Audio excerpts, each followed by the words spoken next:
sido uno de los que desde un inicio defendió el tema de las, no de las prisiones preventivas, sino postuló que la justicia peruana estaba incurriendo en un abuso de esta fórmula para garantizar ciertos procesos a través de lo que en algún momento nosotros aquí discutíamos y denominábamos una suerte de torcer voluntades bajo la presión de encarcelar a alguien. El día de hoy usted diría que la justicia peruana se ha reivindicado a través de un fallo del Tribunal Constitucional o, como dice el doctor Antonio Maldonado, ha dicho, van a pasar desde mi modesto punto de vista al cadalso de la historia. Esta es una vergüenza con gravísimas repercusiones. El abuso de la prisión preventiva en el Perú es un problema estructural. Si a Antonio le preguntas cuando él estudió Derecho Procesal si ese era el diagnóstico, siempre ha sido el diagnóstico. Siempre uno de los problemas del sistema de justicia ha sido el abuso de la prisión preventiva y sobre todo en épocas justicia antiterrorista, ahora casos Lavajato o CMM Audios.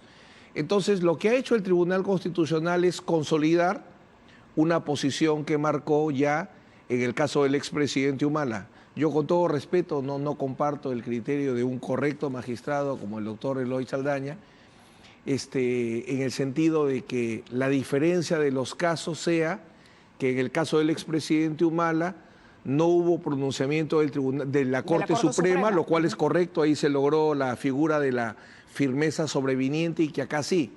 Porque recordemos que el Tribunal Constitucional no solo revisa prisiones preventivas, sino sentencias condenatorias, el último caso de Avencia Mesa. Entonces, el Tribunal Constitucional en varias oportunidades ha anulado sentencias condenatorias aprobadas por la Corte Suprema porque consideró que eran inconstitucionales. Esto es un tema lógico. Si el Tribunal Constitucional puede anular una sentencia condenatoria dada en la Corte Suprema, ¿cómo no podría dictar anular un auto de prisión preventiva por la misma razón? Entonces creo que ahí no está el tema de la diferencia.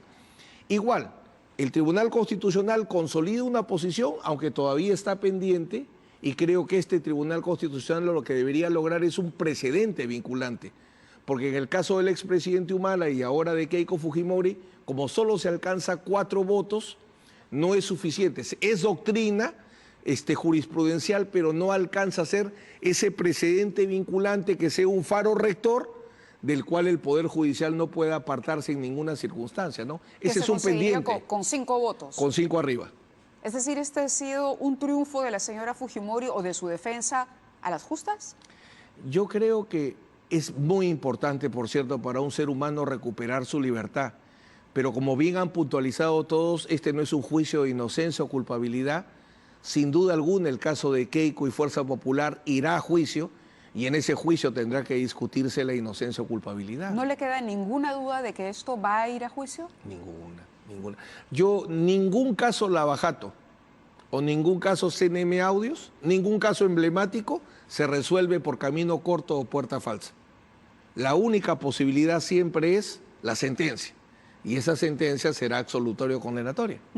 Cuando el doctor Ramos justifica su aparente cambio de posición y dice que la disolución del Congreso cambió el escenario, ¿usted lo ve así? Porque usted estaba a favor de la liberación de Keiko Fujimori antes incluso de la decisión del presidente Vizcarra.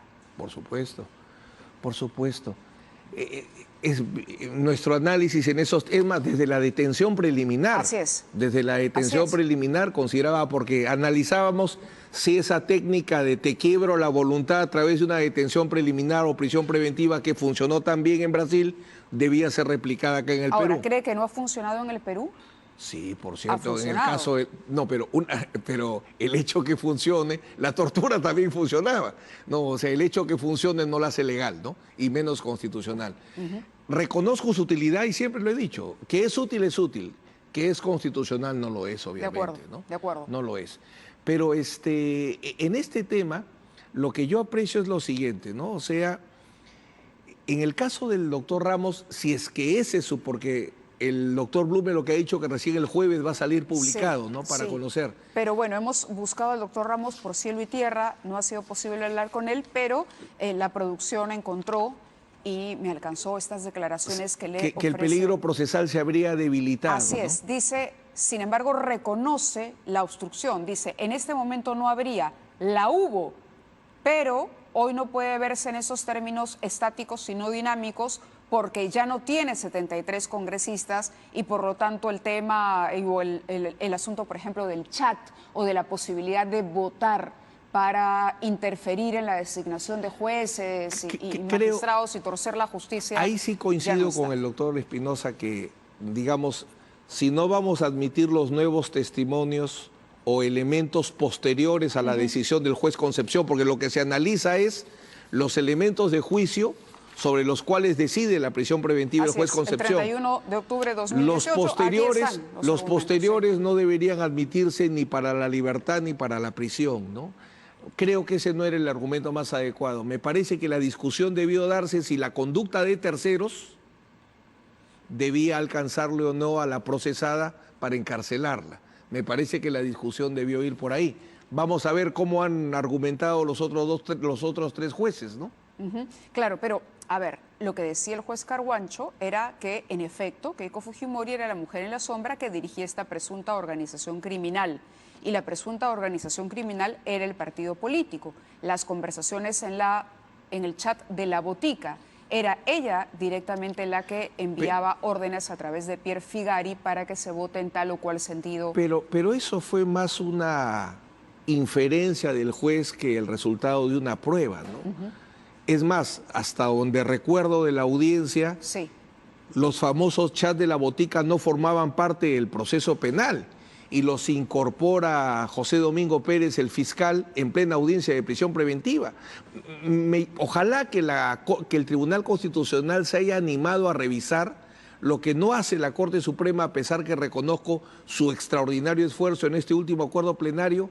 No entran a analizar la legalidad de cómo se construye la prueba para generar esa sospecha grave o sospecha fuerte. En eso también discrepo con el doctor Espinosa, con todo respeto. Para que haya prisión preventiva tú tienes que alcanzar una casi culpabilidad. La sospecha fuerte, la sospecha grave es una casi culpabilidad. Y recuerdo que en los chats de la botica denunciaban los defensores que lo estaban utilizando para la prisión preventiva sin que forme parte del proceso. Igualito que los famosos audios donde se estaría comprando testigos en el caso del expresidente Humala, que sirvieron para la prisión preventiva, pero nunca formaron parte del proceso penal. Del expediente. Torcer voluntades de los testigos. Por lo menos Liz Documet, Luliut Sánchez Bardales denunciaron ese hecho, que se habían acercado de parte de Fuerza Popular para que cambiaran la versión que habían ofrecido a la justicia. El problema que observaba en la prueba, ojo, de que en varias y con instancias este judiciales, análisis no la necesariamente Suprema, lo que recoge el Tribunal Constitucional, porque me desconcierta un poco criminal, que de todos los agravios o reclamos haya desestimado la gran mayoría y solo haya aceptado uno, ¿no? Es más, lo que ha trascendido del voto o la ponencia del doctor Blume probablemente se tenga que reducir, porque la mayoría de reclamos han sido desestimados. Pero lo que yo considero que es el error fundamental es la construcción de la sospecha fuerte. ¿Por qué? Porque todo testimonio que quiera ser utilizado para encarcelar a una persona tiene una condición: que la defensa haya tenido la oportunidad de defenderse de ese testimonio. Y el grueso de los testimonios con los que se construye la prisión de Keiko Fujimori, en su caso y en otros casos donde también hay abuso de prisión preventiva, el fiscal construye su prueba al margen de la defensa. Y construir una prueba al margen de la defensa constitucionalmente y legalmente no es posible. Ahí hay una práctica errada que explica, entre varias causas, el abuso de la prisión preventiva, que ojalá el Tribunal Constitucional haya tratado, ¿no? La doctora Loza ha señalado que se ha quejado a José Domingo Pérez, esto es de público conocimiento. ¿Podría tener éxito en esa queja y separar al fiscal? Dos precisiones ahí, porque he escuchado mucho que se puede utilizar la sentencia para recusar al juez Concepción.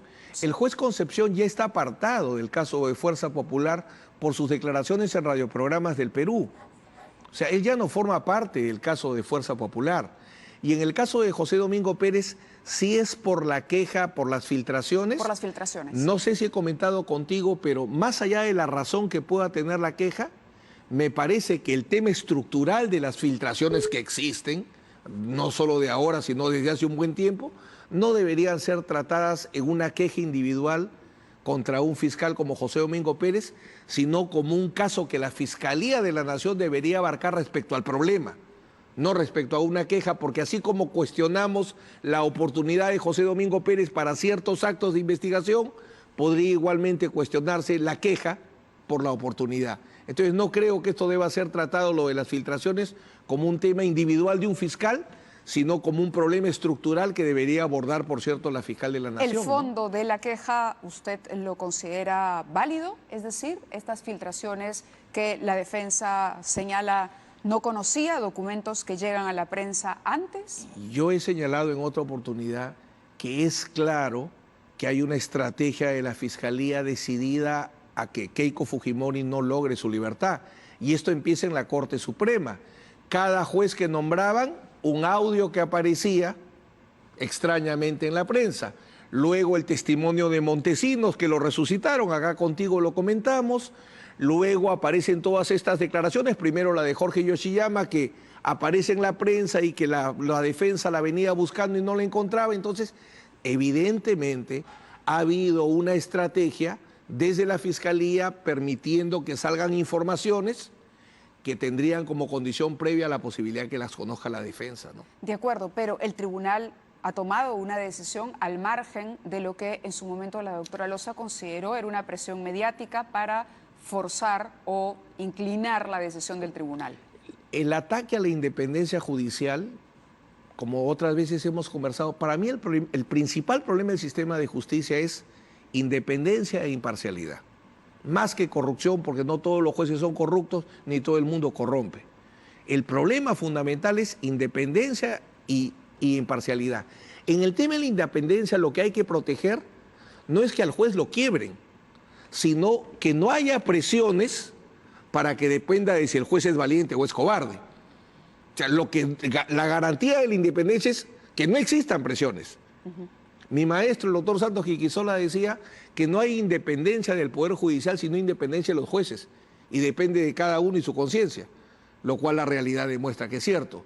Hay jueces corajudos que no les entra ni una bala, y hay jueces, a mí me ha tocado directamente donde me ha dicho, doctor, ¿ha leído usted el titular del Comercio?